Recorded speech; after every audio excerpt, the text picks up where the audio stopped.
નમસ્કાર મિત્રો, કલ્પના કરો તમને પોલીસ બોલાવે છે, તમારો ફોન લઈ લે છે, ખોટા કેસમાં ફસાવવાની ધમકી આપે છે, લાખો રૂપિયા માંગે છે, સોનું માંગે છે.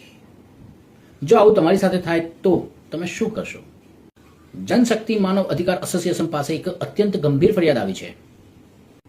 આક્ષેપ એવો છે કે અમદાવાદના એક વેપારીને ક્રાઇમ બ્રાન્ચના નામે બોલાવી, ડરાવી, ધમકાવી, માનસિક દબાણ કરી લાખો રૂપિયાનું સોનું પડાવ્યું.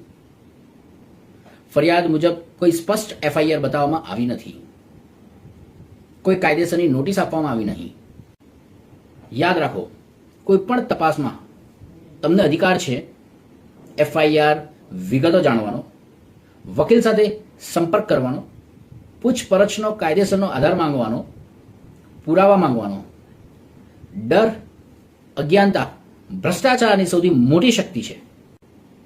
જનશક્તિ માનવ અધિકાર એસોસિએશન માત્ર ફરિયાદ સાંભળતી નથી, અમે કાયદાકીય માર્ગદર્શન આપીએ છીએ, સક્ષમ અધિકારીને નિરીક્ષણ કરીને રજૂઆત કરીએ છીએ, જરૂર પડે તો નામદાર કોર્ટ સુધી પીડિતને મદદ કરી ન્યાયના હિતમાં લડત આપીએ છીએ.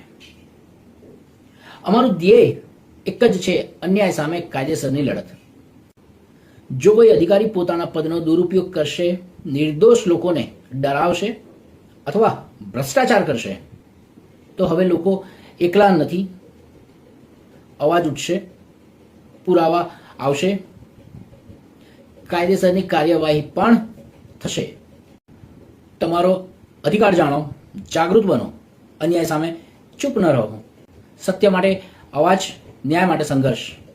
અને આપના દ્વારા ઉચ્ચ અધિકારીને જાગૃત બની રજૂઆતો જો કરવામાં આવશે, ઓછા સમયમાં ખૂબ મોટું રાજ્યમાં પરિવર્તન આવશે.